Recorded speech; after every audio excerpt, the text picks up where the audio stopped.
A gain of 4 on the play, and it'll be a second down. It's now 2nd and 6 at the 39-yard line. 4 yards on that last completion, so that sets up 2nd and 6.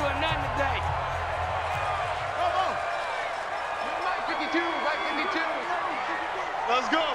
Hey, Mike 52. Mike 52. I got him.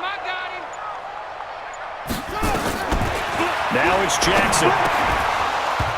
And this will be incomplete. Physical play on the football there, and it's 2nd down. You get a tight end like this, and you know he's used to dishing out punishment, but here, he's one that has to absorb the contact, and as a result, unable to hold on to the football. The line to gain is the 33 on 3rd down. From the gun, Jackson. And this time he's got the hook up. It's complete. And he's got another 1st down as the tackle's going to be made at the Bengals' 25-yard line. Did you see that route the way that I did?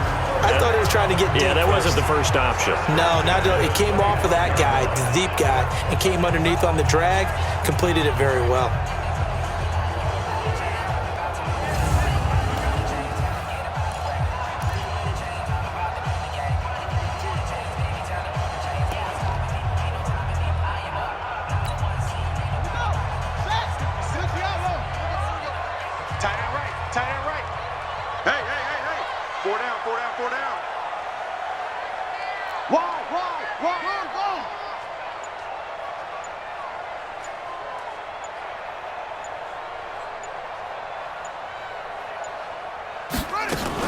On 1st down, it's Ingram.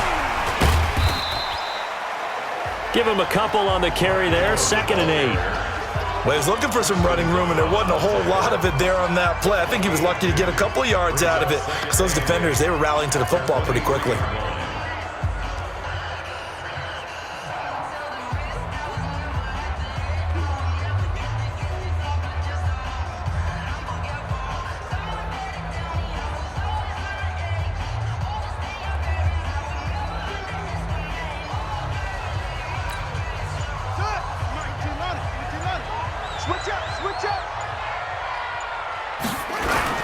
On 2nd down now, Carney, and able to get about 3 as he's taken down right at the 20.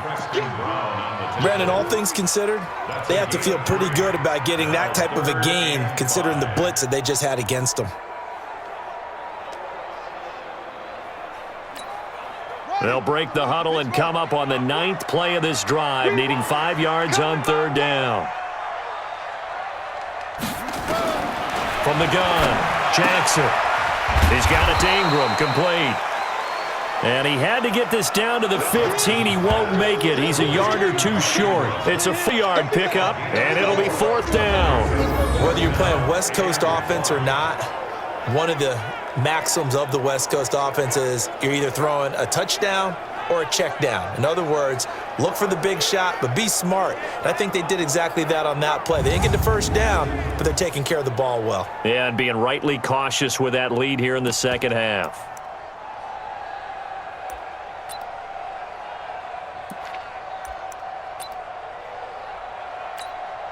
And no field goal try here from the red zone offense out there. They'll go for it on 4th. Pick the edge. Go.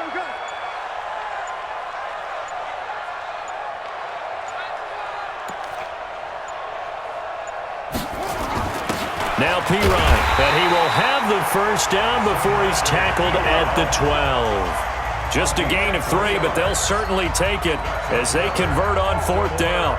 I don't care what he's listed in the program. Fullback, running back, tailback, it doesn't matter.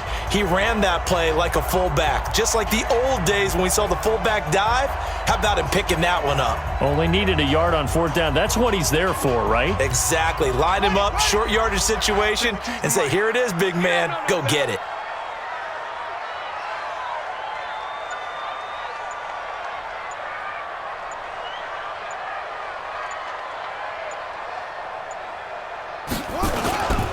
They'll try and run with their fullback. And strong running there as he's inside the 10 and down to the 8-yard line. It's a pickup of 4, and it'll bring up 2nd down. Good solid gain on 1st down, about what you'd expect from the big guy carrying the ball.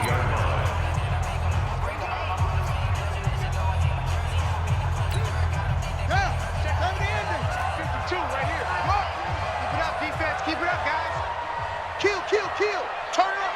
Kill, kill, kill, turn up.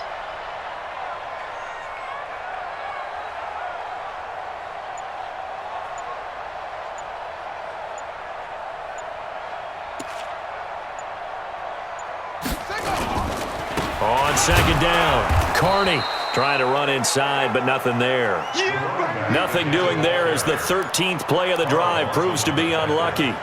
This defense could use a few more plays like that right now. It certainly could, but think about it from an offense's perspective right now.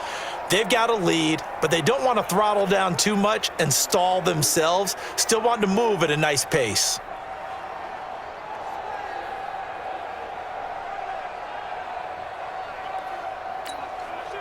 And on third down, a nickel formation here defensively.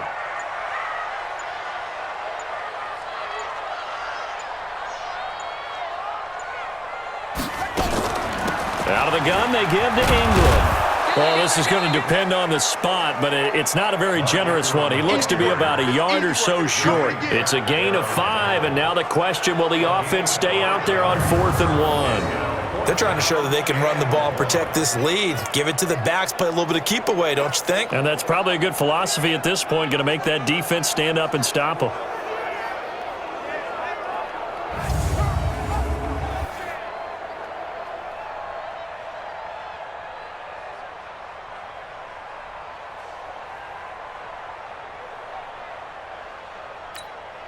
So now here comes the field goal team for the 3rd time today. From the right hash here, should be an easy one.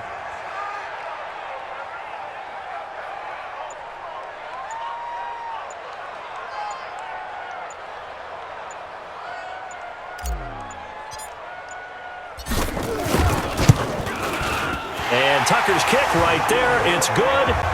And that will swell the lead to 16. So that one is his 3rd of the game. Now, if you're wondering, that's only halfway to his career high, as he once had 6 field goals. Brandon, 6? Let's hope we don't get that again, please. Can we see a few touchdowns here and there? That'd be nice.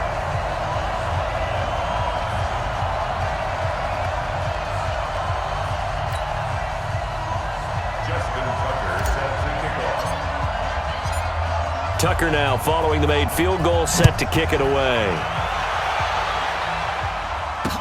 This fielded a few yards into the end zone. And no run back here. This will be a touchback, and it comes out to the 25-yard line. So here are the Bengals now as they get their first possession of this second half. They're down in this game. A chance for the offense, though, to put something on the board, get some momentum here in half 2. Try and get things kick-started for them. And you know at the half, they discussed how they were going to get that done. This is where scripting comes into play a lot of the time. How many plays do you script coming out of the second half? Most of the time in the first half, you're scripting 12 to 16. I think in the second half, you're really scripting more like 8 to 10. Kind of a starter or an opener, whatever terminology they use. Just something to get you off to a quick start. A gain of 6 there on first. You know, despite the scoreline, I think they've got to like where they are here. They're on the road and just one big play away from getting right back in this game. I'm going to follow right along with you because the spot they're in now is a credit to their defense. They've kept them in it by making the plays that they've made, and that just means you're one big score away from being right back there. Now the question is, can this offense step up and make that play? Because that's been an issue for them in this game. This offense in desperate need of a conversion as they come up on 3rd down. To throw here, Dalton. Got a man, it's Ross, complete. They only get 2 there, but on 3rd and 1, that's all they needed to keep the drive going. People worry about throwing the out route because often it can get jumped, and that can turn into either an incompletion or an interception. But not on that one. Everything came together, and he catches it and goes over the sideline. Now a play fake here on 1st down. To the left side here for Eifert. Now that play is blown up, losing yardage back at the 35. Well, I know it goes against the instincts of the person catching the ball because all you're ever taught is catch the football, don't drop it. But drop it there. Yeah, in that situation, dropping it would have been better. End up losing yardage even though they completed the pass. As good as a sack. Yeah, how about that? Although they won't get the same credit for it, and it won't help them at contract time.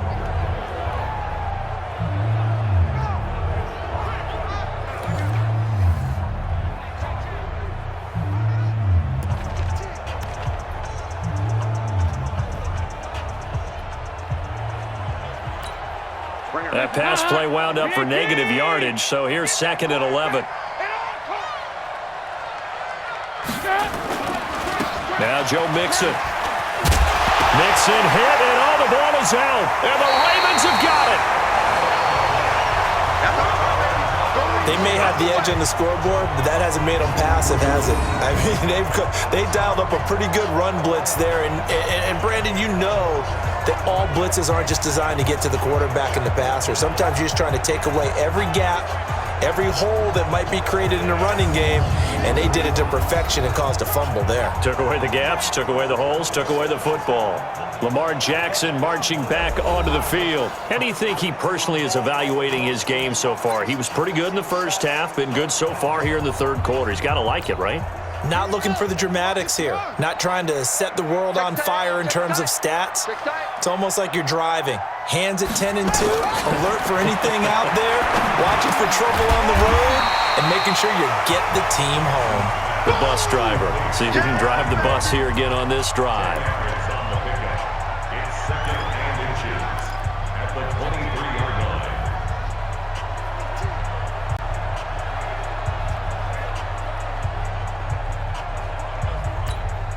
They still need about the length of the football here, maybe a little less as they come up on 2nd and inches. Hey, check 24. Watch 24.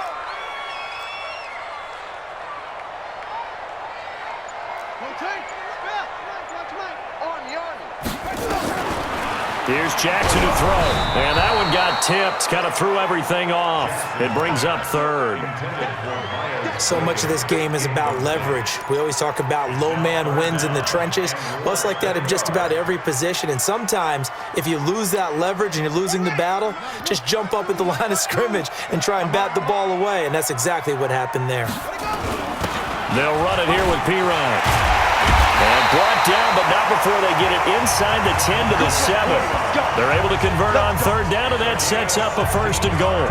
Watching that run takes me back to something a famous old coach once said. Any player he wants on his team, he wants him to be agile, mobile, and most definitely hostile.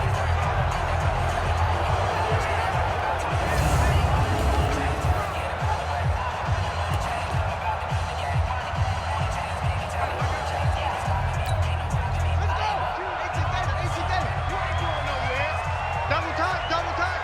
4 down.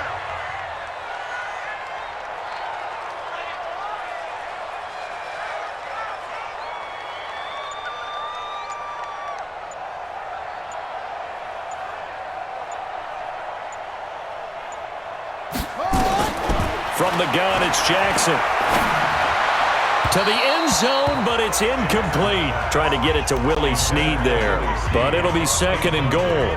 And that's one he's got to be happy to have back. There wasn't a hole open in the zone. You'd have to think on early downs like that 1st down there, need to be a little bit more careful. Yeah, fortunately for him, got a couple more downs to play with.